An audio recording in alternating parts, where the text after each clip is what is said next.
Hello everyone. Today we're going to be replacing a power steering pump on a 97 Land Cruiser.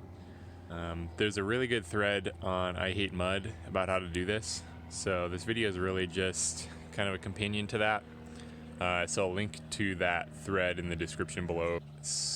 Reasons you might want to change your power steering pump is if you're having leaking from the power steering pump, and it might not really appear on your driveway for a little while, but you might look up on your axle housing and some stuff around there, and if there's kind of oily buildup, it might be leaking from your power steering pump. Or if you have a whine when you start up from a belt that's slipping, it usually goes away once you get started. So power steering pump is kind of buried down in here. This is the power steering reservoir, and this hose I've already undone, but if you follow this bigger hose all the way down, that connects directly to the power steering pump. The thread tells you that you need to take out the battery and the battery tray, and it gives you more access. The last time I did this, I don't think that really helped that much, so I'm going to try not doing it this time. This is the third time I've changed the power steering pump this year, and the lesson has definitely been do not buy a rebuilt pump.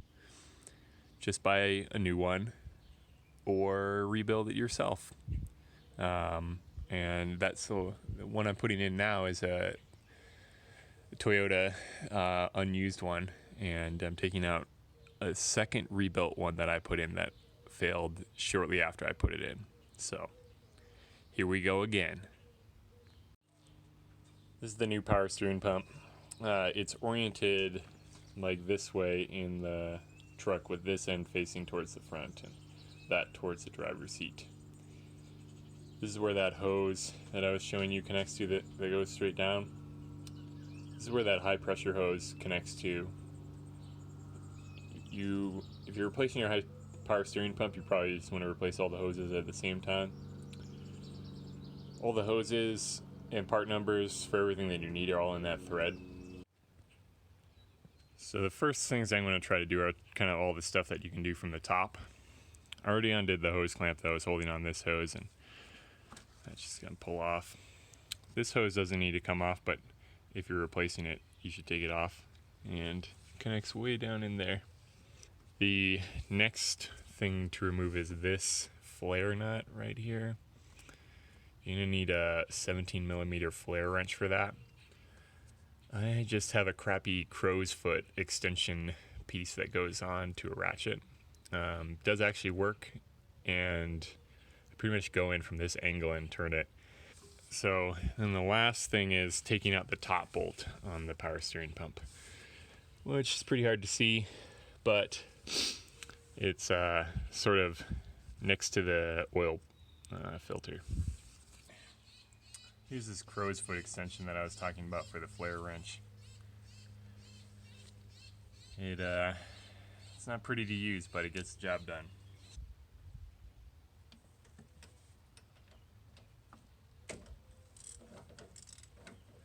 Alright, take it out. Reposition it.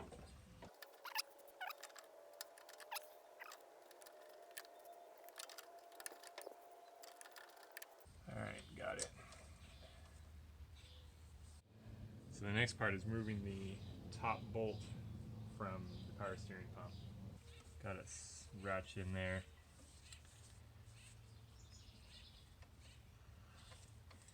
Might need a breaker bar if you haven't done this in the last 2 weeks though.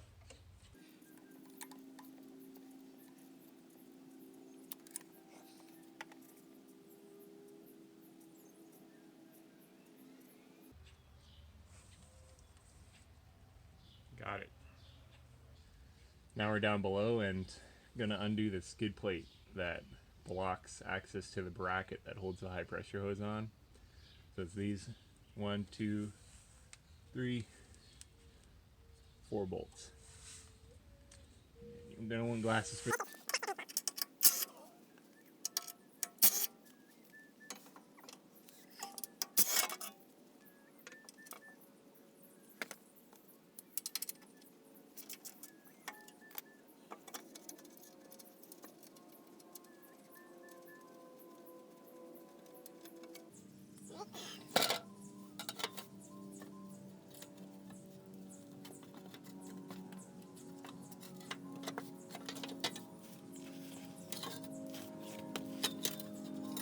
so right here, kind of above the steering stabilizer bolt, is a bracket that you can see where the high pressure hose turns around. So it should be a 12 millimeter.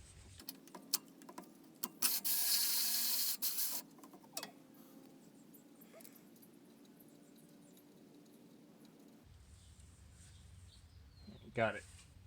Next we're going to do the bottom bolt on the power steering pump.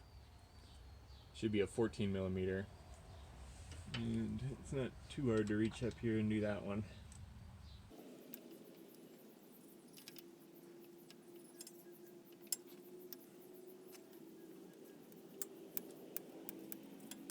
If you haven't already drained out all the fluid, it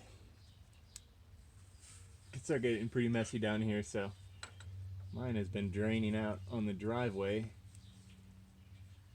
into this pan for 2 weeks now, so it's pretty dry.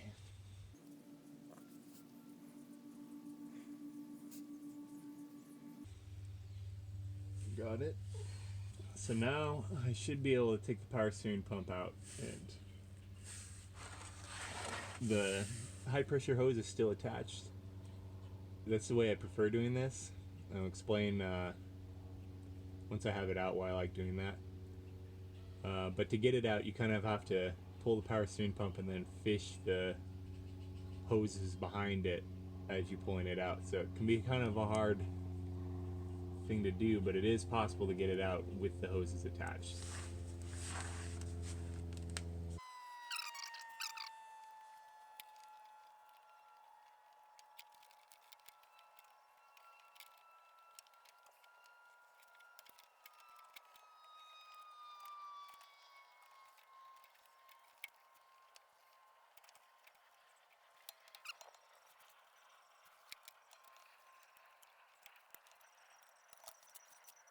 Here we go.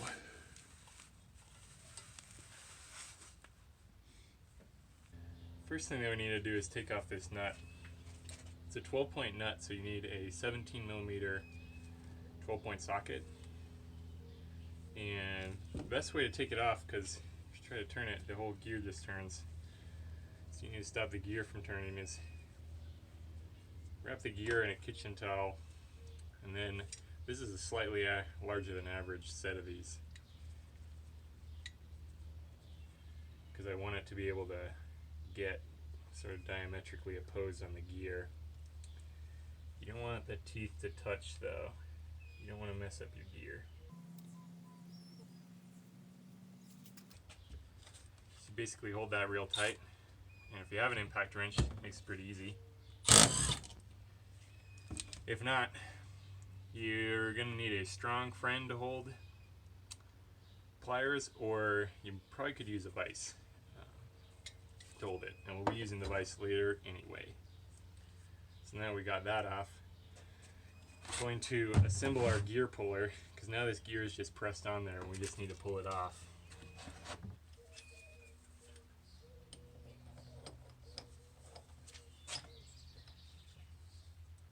So the idea is that these jaws hold on to the bottom of the gear and don't mess up the teeth, and then it presses down on this shaft.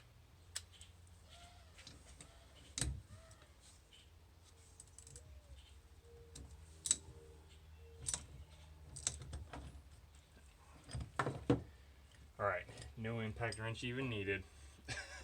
That was super easy. Yours might not be as easy. That gear is keyed, and it fits onto a key that is removable on the shaft here. Sometimes the new pump comes with a key already attached, or sometimes it comes in the packaging.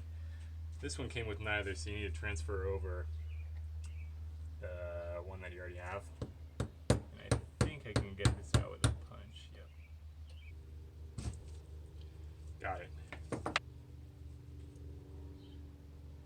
Press it into the key slot on the other side. Okay, so now we're ready to put the gear on this side. Line it up with the key.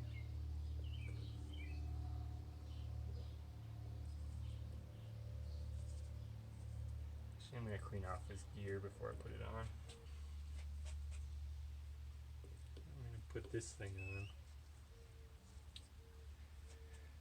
So, a problem that a lot of people report on the thread on how to do this is that they get the power steering pump all the way put back in, and then there's a clicking noise coming from the pump. That happens when this gear is not all the way on and slightly too far out. It doesn't mesh perfectly with the gear inside the truck. So I have not had that problem yet, and I've been very careful to make sure that this is all the way on even before you put the nut back on and torque it. So to do that, I have been using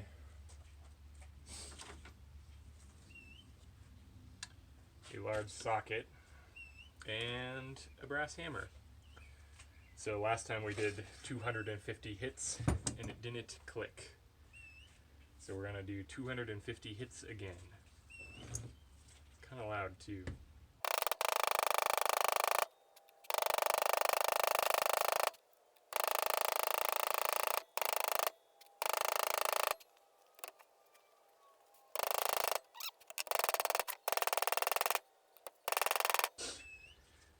Okay, I think that should be good.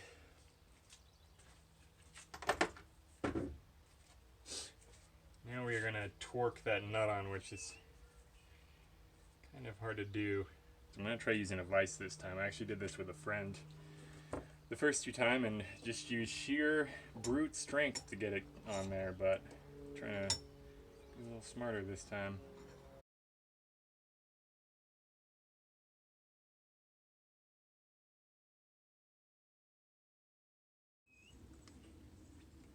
Okay, finally got the new hose, so I'm ready to take these hoses off. So I guess we'll start with this one.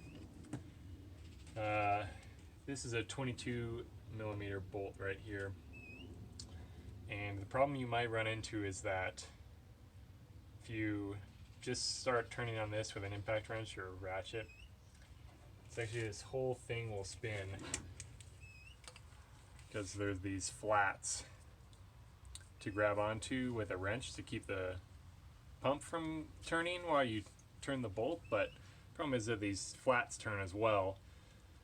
I don't know why it's designed like that, and this is the reason why I haven't been able to just take the pump out of the truck without removing this hose as well.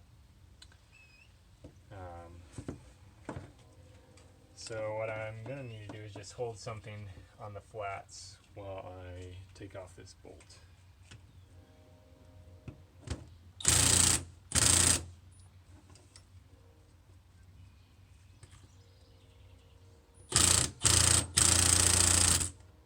I had to take quite the detour on getting this bolt undone. You can see I broke the hose away. This is the first time I've had this problem where I had so much difficulty getting this bolt off. What will happen was when you're trying to take this bolt off, instead this whole thing will spin. So there's basically just another bolt down here that is part of the pump that you don't need to take off, but you need to hold it. It's a 24 millimeter bolt. The top bolt is a 22 millimeter. So what you need to do is hold the bottom one while you turn the top one in. Man, I just had like a super hard time doing it, but I guess I just wasn't trying hard enough because I finally got it. Now I can take out this bolt. So the way this works is this hose, this is the end of the hose, goes over here and delivers all the fluid through these little ports in it into the banjo bolt right here. So really just needed this bolt for the new pump. Alright, so we got the new pump here. Got our new hose that is ready to go on here. Just going to remove this cap. And then remove this, put the smaller hose on first.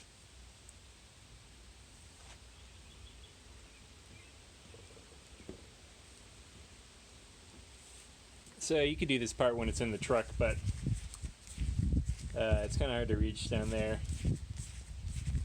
to get the bottom part of this hose on. So I'm just gonna put the hose on now and shove it up in there.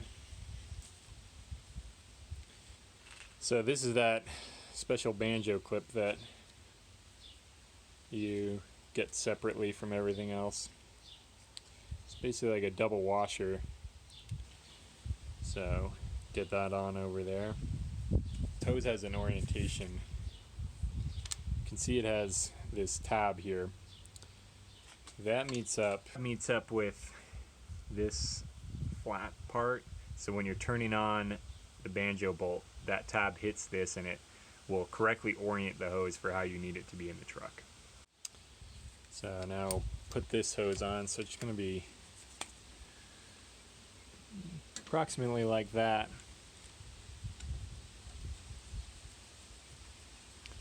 This gets torqued to 54 foot-pounds. So it's good to have a vise for this part.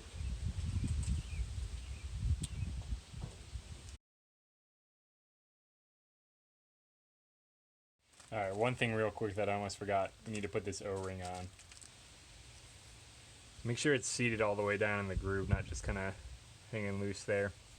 And when you're putting in the pump, you want to make sure that this doesn't get dislodged when you're kind of pushing the pump past all the stuff under your truck.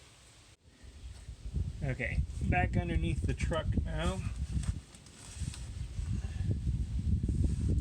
We want to put this guy in kind of as it's oriented now. And since we've already got the hoses attached, it's going to be kind of hard, but there's a way.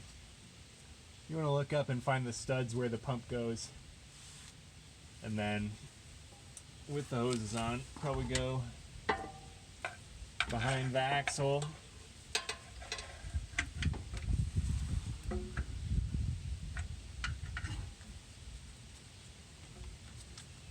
It's useful to have a friend for this part standing over the top so they can kind of guide the hoses where they need to go, and then make sure that the pump is lining up with the studs.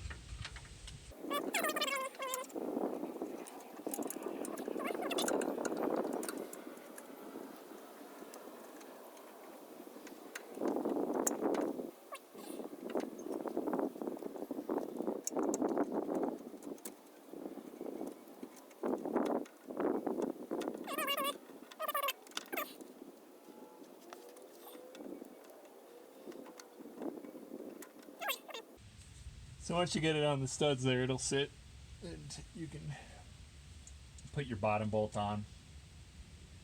And then we'll also put the bracket for the hose back on.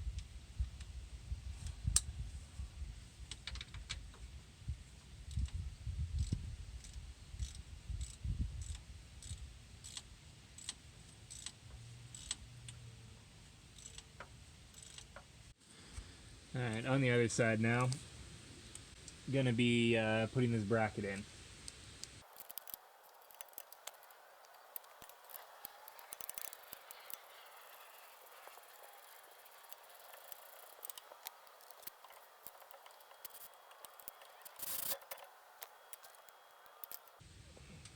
Alright, got that on.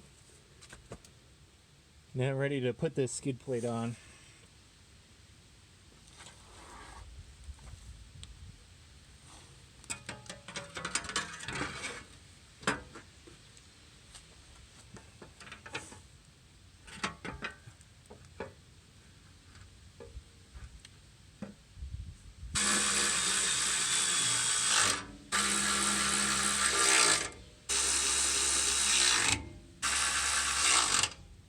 Back on the top side now, we're going to do this top nut.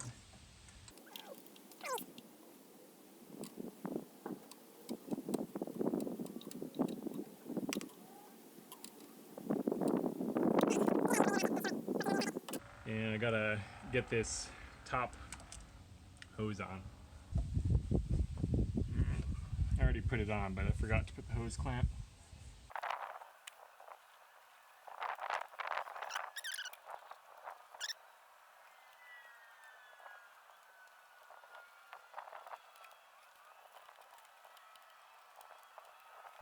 All right, got it.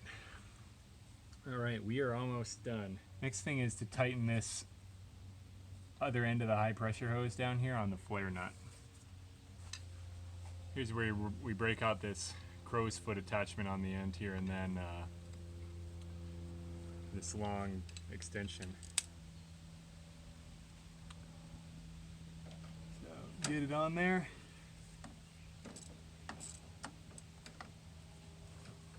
Turn it. Reposition.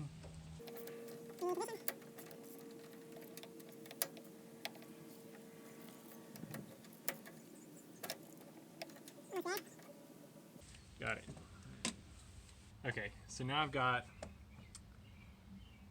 the car up on jack stands, and we just need to fill the system with fluid and then bleed all the air out of it.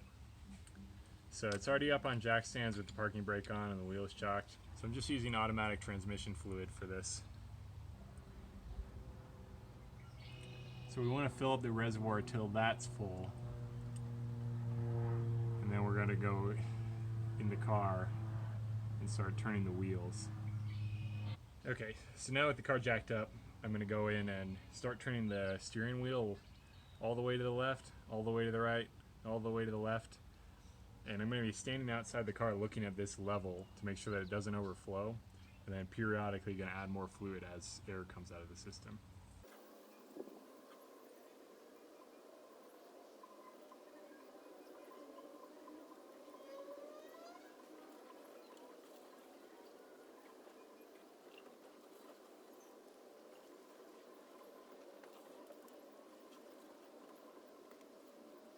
I guess if you did this once and you wanted to wait like an hour and then do it again, that wouldn't hurt. But I did that the first time and there was no fluid drop at all after an hour, so I would feel fine driving home after doing this once, and then maybe just look at the level when you get home.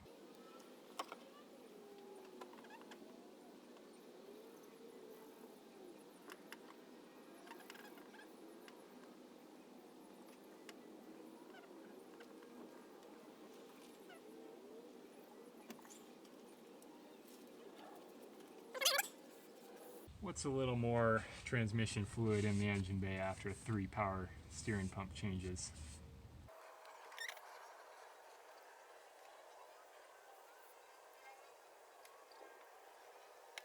Okay, that's probably pretty good. There's plenty of fluid in there. I'm gonna just clean up everything, put all the tools away, put the car back on the ground, and then check it one more time, then go for a little test drive. But that is it. And let's hope that's the last time I have to do that.